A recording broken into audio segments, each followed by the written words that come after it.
बड़ी खबर आ रही है कि यूक्रेन में रूस की क्रूज मिसाइल का हमला भी हुआ है। जी हां, मेलनित्स्की में इलाके में दिखी है क्रूज मिसाइल और हम आपको बता रहे हैं कि किस तरीके से मेलनित्स्की में क्रूज मिसाइल दिखी है और उस पर कहा जा रहा है कि यूक्रेन में रूस ने क्रूज मिसाइल से हमला भी किया है। तस्वीरें हम आपको दिखा रहे हैं।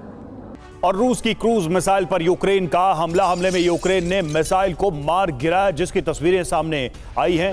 तो रूस की क्रूज मिसाइल पर यूक्रेन ने अटैक किया है और यूक्रेन ने यह दावा भी किया कि इस मिसाइल को हमने मार गिराया है।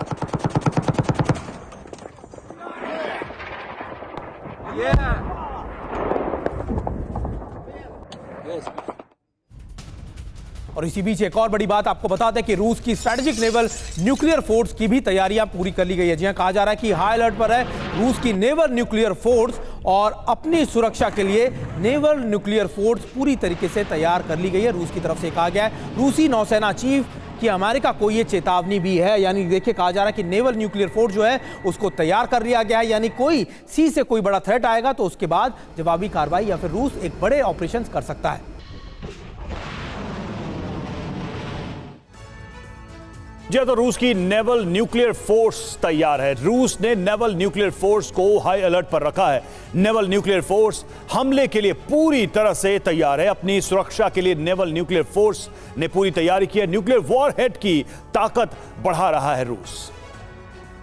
और देखिए आपने आपको बताया कि कैसे रूस ने अपनी naval power, nuclear naval power को तैयार कर लिया, लेकिन यह भी जान लीजिए कि आखिरकार किसकी कितनी ताकत है। सबसे पहले रूस की बात कर ले, 5580 न्यूक्लियर वॉरहेड्स रूस के पास है। इसके बाद बात आती है अमेरिका की, 5044 के करीब न्यूक्लियर वॉरहेड अमेरिका के पास है।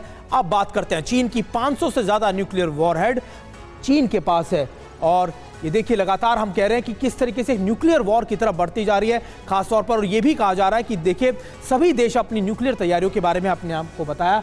पांडे सर, ऐसा लगता है कि ये जंग जैसे जैसे आगे बढ़ेगी, जैसे जैसे धीरे धीरे ये चीजें आगे बढ़ेगी, न्यूक्लियर वॉर की तरफ अंदेशा कर रही है। ऐसा लग रहा है कि हर देश न्यूक्लियर वॉर की ही तैयारी कर रहा है। देखिए बहुत ही मजेदार चीज़ है कि जब से रशिया यूक्रेन वॉर ये शुरू हुई है तब से हम यदाकदा सुनते रहते हैं nuclear war, world war 3, nuclear war, world war 3। लेकिन सबको पता है कि न्यूक्लियर अगर न्यूक्स यूज़ किए जाते हैं तो उसका क्या परिणाम होगा, कितना विभत्सा होगा, कितना मानवता को कितनी बड़ी चोट लगेगी। और शायद यही कारण है कि वर्ल्ड वॉर 2 के बाद आज तक किसी ने उसका प्रयोग नहीं किया।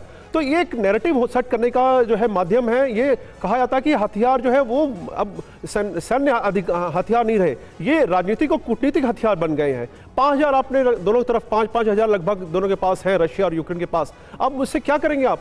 क्योंकि जो उससे डैमेज होगा वो आप 2 में जो इतना अचीव कर लेंगे 5000 में भी लगभग उतना ही रहेगा। किस लिए आप उस स्थिति में रहेंगे नहीं? आपने उसको मारा, उसने आपको मारा, आप दोनों खत्म हो गए, फिर लड़ाई किस लिए कर रहे हैं? तो निश्चित रूप से ये विचार सबके दिमाग में, और सभी लोग बड़े ही अब जो है अपनी सोच को संभाल के चल रहे हैं आगे कि क्या डैमेज हो सकता है। डिग्री ऑफ रिस्क और डिग्री ऑफ डैमेज, ये 2 बड़े एलिमेंट हैं जो कि हर इंपॉर्टेंट स्ट्रेटेजिक डिसीजन के पीछे जो है उनको इस्तेमाल किया जाता है। अब देखना ये होगा कि जिस प्रकार से चीज़ें फैल रही हैं, एक तरफ हम मेडिटेरेनियन सी में देख रहे हैं कि जो है जियोपॉलिटिक्स बहुत ही जो है वो भी एक विषम परिस्थिति पहुंच रहा है। रशिया यूक्रेन के बीच में जो है आर पार लड़ाई की नौबत आ रही है, क्योंकि ट्रंप के आने के पहले चाहते हैं कि पर्दा आखिरी सीन जो है वो लिख दिया जाए। तो इन सब के मद्देनजर हर आदमी चाहता है कि हम किसी प्रकार से मनोवैज्ञानिक से या सामरिक रूप से या सैन्य निर्मित रूप से हम अपना वर्चस्व स्थापित कर सकें, ताकि जो उनकी रिक्वायरमेंट्स है, उनका एजेंडा है, उसको पूरा किया जा सकता है। लेकिन इतना सहज नहीं है, क्योंकि इसमें विश्व समीकरण जो है कुछ थोड़ा सा बदला हुआ है। ये विश्व जो है इंटरडिपेंडेंट है एक दूसरे के ऊपर। तो ऐसे माहौल में आप देखिए, खुद देखिए जो इस्लामिक कंट्रीज हैं वो इजराइल के खिलाफ एक साथ नहीं आ पा रहे, क्योंकि उनके खुद के जो हित उसमें निहित हैं कि वो क्या चाहते हैं। तो हर एक देश अपनी हित के हिसाब से कदम उठाता है, विचार करता है। तो ऐसे में कहना कि न्यूक्लियर जो है वॉर होगी, ये मेरे ख्याल से केवल मात्र ये बातचीत तक ही सीमित रहेगा। युद्ध स्थल में इसका प्रयोग होगा ऐसा लगता नहीं। लेकिन युद्ध के शुरुआत से ही हम पोस्चरिंग जरूर देख रहे हैं न्यूक्लियर हमले की, और रूस ने अपनी तो नीति में भी बदलाव किया, अपनी जो न्यूक्लियर पॉलिसी है उसमें भी चेंजेस इस युद्ध के दौरान किए हैं।